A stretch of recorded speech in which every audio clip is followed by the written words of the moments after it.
प्रिय विद्यार्थियों, मैं doctor Gopal Sharma, associate professor SBD college Sardarshahar, अपने यूट्यूब चैनल में आप सबका स्वागत करता हूं। आज का हमारा टॉपिक है ऑपरेटिंग कॉस्टिंग या सर्विस कॉस्टिंग, जिसे हम परिचालन लागत निर्धारण विधि भी कहते हैं। हम जानते हैं कि विभिन्न प्रकार की संस्थाएं अपनी लागत ज्ञात करने के लिए अलग अलग विधियों का प्रयोग करती हैं। इस परिचालन लागत निर्धारण विधि का प्रयोग सेवा प्रदान करने वाली संस्थाएं करती हैं, जैसे कि ट्रांसपोर्ट कंपनियां, यात्रा कंपनियां, कैंटीन, होटल, सिनेमा आदि। इसलिए इस लागत निर्धारण विधि को हम सेवा लागत निर्धारण विधि के नाम से भी जानते हैं। परिचालन लागत निर्धारण विधि का प्रयोग करना बहुत सरल है। इसमें हम एक निश्चित अवधि के खर्चों को अलग अलग शीर्षकों में समूहीकृत कर लेते हैं और उनका योग लगा लेते हैं। इसके पश्चात उस अवधि की सेवा इकाइयों से खर्चों को विभाजित करके प्रति इकाई लागत ज्ञात कर लेते हैं। इससे हम सेवा के लिए जो मूल्य चार्ज करना है उसका निर्धारण भी आसानी से कर सकते हैं। लागत निर्धारण की प्रक्रिया जानने से पहले हम जानेंगे कि इस लागत निर्धारण विधि के मुख्य उद्देश्य क्या हैं। इस लागत निर्धारण विधि का पहला उद्देश्य होता है कि कुल लागत ज्ञात करना, अर्थात सेवा प्रदान करने वाली संस्थाएं ये जानना चाहती हैं कि एक निश्चित अवधि में उन्होंने जो सेवाएं प्रदान की हैं उसमें उनकी कुल लागत कितनी लगी है। दूसरा उद्देश्य है प्रति इकाई लागत ज्ञात करना, अर्थात सेवा प्रदान करने वाली संस्थाएं जो सेवाएं दे रही हैं उनकी एक इकाई की सेवा करने की लागत क्या आती है, इसको भी वो ज्ञात करना चाहती हैं। तीसरा उद्देश्य है प्रदान की गई सेवा का प्रतिफल मूल्य निर्धारित करना, अर्थात सेवा प्रदान करने वाली संस्थाएं अपने ग्राहकों से कितना मूल्य चार्ज करें, इसका निर्धारण करने के लिए भी हम परिचालन लागत निर्धारण विधि का प्रयोग कर सकते हैं। चौथा उद्देश्य है खर्चों पर नियंत्रण स्थापित करना। जब हमें लागतें ज्ञात होंगी तभी हम उन खर्चों का नियंत्रण स्थापित कर सकते हैं। इसलिए परिचालन लागत निर्धारण विधि में जो लागतें ज्ञात की जाती हैं उसी के आधार पर हम खर्चों पर नियंत्रण भी स्थापित कर सकते हैं। इसके बाद अगला उद्देश्य लागतों का तुलनात्मक अध्ययन करना। ये तुलनात्मक अध्ययन तीन प्रकार से किया जाता है। पहला अध्ययन होता है अंतः अवधि तुलनात्मक अध्ययन, अर्थात एक अवधि की लागतों का दूसरी अवधि की लागतों से तुलना करना। दूसरा तुलनात्मक अध्ययन होता है अंतः फर्म तुलनात्मक अध्ययन, अर्थात एक सेवा प्रदान करने वाली संस्था दूसरी सेवा प्रदान करने वाली संस्था की लागतों से तुलना करती है और यदि एक कंपनी की लागत अधिक आ रही है तो वो उसका कारण ज्ञात करके अपनी लागतों में कमी भी कर सकती है। तीसरा तुलनात्मक अध्ययन होता है विभिन्न सेवाओं के मध्य तुलनात्मक अध्ययन। अगर एक सेवा प्रदान करने वाली संस्था एक से अधिक प्रकार की सेवाएं प्रदान कर रही हैं तो वो उनकी आपस में तुलना भी कर सकती है। अब लागत इकाई का निर्धारण करना भी बहुत महत्वपूर्ण है। अगर लागत इकाई का निर्धारण सही प्रकार से नहीं किया जाएगा तो प्रति इकाई लागत भी सही ज्ञात नहीं हो सकती है। लागत इकाई दो प्रकार की हो सकती है, सरल लागत इकाई और मिश्रित लागत इकाई। सरल लागत इकाई के अंतर्गत हम केवल एक तत्व पर ध्यान देते हैं, जैसे कि प्रति किलोमीटर लागत ज्ञात करना, जबकि मिश्रित लागत इकाई में हम एक से अधिक तत्वों को ध्यान में रखते हैं, जैसे कि किलोमीटर और यात्रियों की संख्या। इसमें हम दोनों चीज़ों को ध्यान में रखकर अपनी लागत ज्ञात करेंगे, अर्थात एक किलोमीटर एक यात्री की लागत कितनी आती है, इसलिए इसे हम मिश्रित लागत इकाई कहते हैं। अब दोनों इकाइयों में से मिश्रित लागत इकाई जो है वो अधिक उपयोगी है, क्योंकि इसके आधार पर जो निष्कर्ष निकाले जाएंगे, इसके आधार पर जो लागत ज्ञात की जाएगी वो अधिक अच्छी होगी।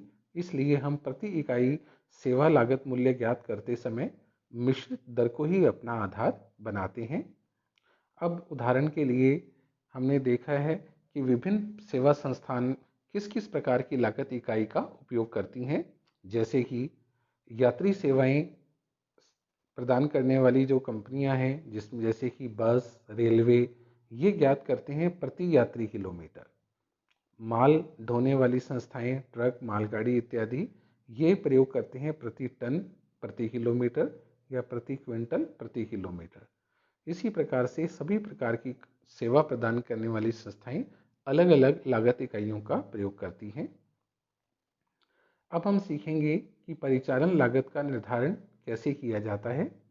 इस लागत का निर्धारण करने के लिए हमें विभिन्न व्ययों का संग्रह करना पड़ता है।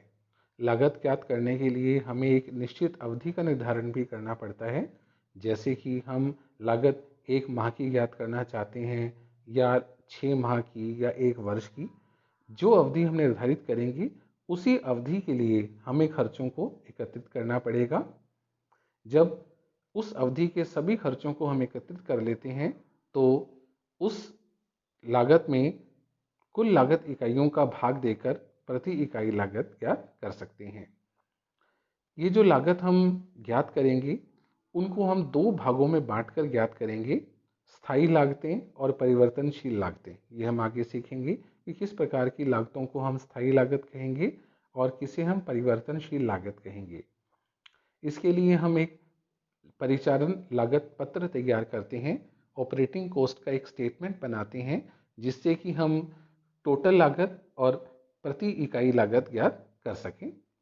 प्रति इकाई लागत ज्ञात करने के लिए नीचे दिया गया एक सूत्र है, इसका हम प्रयोग करेंगे, जिसका सूत्र है कुल परिचालन व्यय, जिसमें भाग देंगे कुल परिचालन इकाइयों की संख्या। इससे हमें प्रति इकाई की लागत ज्ञात हो जाएगी। इसके पश्चात हम प्रति इकाई विक्रय मूल्य की गणना भी कर सकते हैं। जो हमने ऊपर लागत ज्ञात की है प्रति इकाई, उसमें प्रति इकाई लाभ को जोड़ दिया जाएगा, जिससे कि हम सेवा प्रदान करने वाली संस्था जो अपने ग्राहकों से मूल्य चार्ज कर सकती है वो हमें ज्ञात हो जाएगा। अब जैसा कि हमने ऊपर देखा था कि विभिन्न प्रकार की संस्थाएं इस विधि का प्रयोग करती हैं, तो प्रत्येक संस्था के लिए अलग अलग तरीका है लागत ज्ञात करने का। तो मुख्य रूप से पहले हम ज्ञात करेंगे परिवहन लागत लेखांकन, अर्थात जो कंपनियां यात्रियों को, माल को ढोने का कार्य कर रही हैं, उनके लिए लागत कैसे ज्ञात की जाएगी, ये हम सबसे पहले सीखेंगे।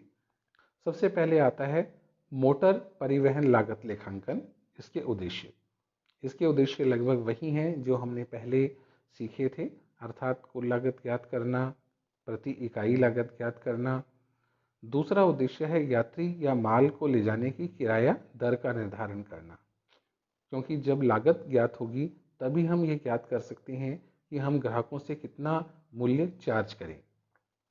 क्योंकि आजकल प्रतिस्पर्धा का युग है, इसलिए जो संस्था अपनी लागत कम रखती है उसके पास अधिक ग्राहक आते हैं, उसका बिजनेस अधिक होता है। इसलिए उस किराए की दर को निर्धारित करने के लिए भी हमें सही लागत का निर्धारण करना बहुत जरूरी है। खर्चों पर नियंत्रण करना, ये भी हमारा उद्देश्य इस परिचालन लागत निर्धारण विधि का है। चौथा उद्देश्य है कि किस मार्ग की लाभप्रद अथवा अलाभप्रद होने की स्थिति का भी हमें ज्ञान हो जाता है। यदि एक संस्था अलग अलग वाहनों पर अलग अलग मार्गों पर वाहन चला रही है तो हमें पता लग सकता है कि कौन सा मार्ग लाभप्रद है और कौन सा मार्ग अलाभप्रद है, जिससे कि जो मार्ग अलाभप्रद है उसको हम बंद कर सकते हैं। स्वयं के वाहनों की अन्य साधनों से तुलनात्मक अध्ययन भी कर सकते हैं। उपयोगिता अनुपात ज्ञात कर सकते हैं कि हमारा वाहन कितना उपयोगी है, कितना उपयोग हम उस वाहन का कर रहे हैं, जिसके आधार पर बिजनेस को बहुत सारे निर्णय लेने पड़ते हैं। तो इस प्रकार से ये कुछ मुख्य उद्देश्य हैं जो परिवहन लागत निर्धारण के लिए काम आते हैं। इसके पश्चात हम सीखेंगे कि लागत लेखांकन कैसे किया जाता है। लागत लेखांकन की विधि जो है, जिसमें सबसे पहला कार्य होता है खर्चों को एकत्रित करना। खर्चों को एकत्रित करने का अर्थ है कि जितने भी खर्चे एक गाड़ी के लिए, एक बस के लिए किए जा रहे हैं, उन सब खर्चों का रिकॉर्ड रखा जाता है ताकि हम कुल लागत ज्ञात कर सकें। और साथ ही साथ ये रिकॉर्ड भी रखा जाता है कि गाड़ी कितनी चली है, ताकि गाड़ी ने जो दूरी तय की है उसका भी हमें पता होना चाहिए। तभी हम सही लागत का निर्धारण कर सकते हैं। इसके लिए एक लॉग शीट भी बनाई जाती है, ये हमें बनाने की सीखने की आवश्यकता नहीं है। दूसरा हमारा कदम होता है व्ययों का वर्गीकरण, अर्थात खर्चों को इकट्ठा करने के बाद हम उनको दो भागों में बांटते हैं, जिसमें कि स्थायी व्यय और परिवर्तनशील व्यय दो भागों में बांटा जाता है। स्थायी व्यय ऐसे होते हैं जो परिचालन क्रिया पर आधारित नहीं होते हैं, बल्कि जो समय पर आधारित होते हैं, इसलिए इन्हें स्थायी व्यय या स्टैंडिंग चार्जेस कहा जाता है। जैसे कि लाइसेंस फीस, बीमा शुल्क, प्रबंधकों का पारिश्रमिक है, डेप्रिसिएशन है, ड्राइवर की सैलरी है, कंडक्टर की सैलरी है, ऑफिस के खर्चे हैं, सुपरवाइज़र की सैलरी है, ये सब स्थायी व्यय माने जाते हैं। लेकिन डेप्रिसिएशन जो होता है, हालांकि ये समय पर आधारित होता है, लेकिन फिर भी इसको हम स्थायी व्यय नहीं मानते हैं। इसको हम जो दूसरा हमारा शीर्षक है उसमें वर्गीकृत करते हैं, जिसे हम परिवर्तनशील मानते हैं। परिवर्तनशील व्यय ऐसे हैं जिनका संबंध परिचालन क्रिया से होता है, अर्थात जो खर्चे गाड़ी या बस के चलने पर आधारित होते हैं उन्हें हम परिवर्तनशील व्यय का नाम देते हैं। जैसे कि ईंधन यानी कि पेट्रोल या डीजल है, रिपेयर है, टायर ट्यूब का एक्सपेंसेस हैं, गैस बिजली के खर्चे हैं और डेप्रिसिएशन। तो ये सब खर्चे हमारे परिवर्तनशील व्यय हैं, वेरिएबल एक्सपेंसेस हैं। ये तो हमने लागतों को ज्ञात कर लिया दो भागों में बांटकर। अब हमें दूसरा ध्यान रखना होता है उपयुक्त लागत इकाई का चयन, क्योंकि लागत इकाई जैसे हमने पहले बताई थी, ये लागत इकाई सरल या मिश्रित हो सकती है। सरल लागत इकाई में हम केवल एक चीज़ का ध्यान रखते हैं, एक तत्व का ध्यान रखते हैं, जबकि मिश्रित लागत इकाई में दो तत्वों का एक साथ ध्यान रखा जाता है और हमें मिश्रित लागत इकाई का ही प्रयोग करना चाहिए। जैसे कि यात्रा बस कंपनियों में दूरी और यात्रियों की संख्या दोनों का ध्यान में रखकर हम लागत इकाई ज्ञात करेंगे। मान लीजिए एक बस ने 50 यात्री थे और उस बस ने 10,000 किलोमीटर यात्रा की, तो हम दोनों को गुणा कर देंगे और हमारी 5 लाख यात्री किलोमीटर लागत इकाई आ जाएगी। तो ये तरीका है हमारा लागत इकाई को ज्ञात करने का, अर्थात दूरी और यात्रियों की संख्या या जो गाड़ी द्वारा भार ले जाया गया है, सामान ले जाया गया है, उसका वजन, दोनों का आपस में गुणा करके हम अपनी लागत इकाई ज्ञात करते हैं। किंतु जैसा कि हम जानते हैं कि एक बस या एक ट्रक जितनी दूर यात्रा करता है, उस पूरी दूरी तक यात्रियों की संख्या या माल का भार एक जैसा नहीं रहता। अब ऐसी स्थिति में हम किस प्रकार से आपस में गुणा करें, किस प्रकार कितनी क्वांटिटी और कितने किलोमीटर का गुणा करें, तो इसके लिए हमारे पास दो तरीके आ जाते हैं, दो विधियां हैं टन किलोमीटर ज्ञात करने की। एक तो होता है परिशुद्ध ton kilometre, absolute ton kilometre, और दूसरा है वाणिज्यिक टन किलोमीटर। पहला जो तरीका है परिशुद्ध टन किलोमीटर, इसमें हम जितनी दूरी तक जितना सामान ले जाया गया है उसके अलग अलग टुकड़े बना करके आपस में गुणा करते हैं, फिर उन सबको आपस में जोड़ दिया जाता है।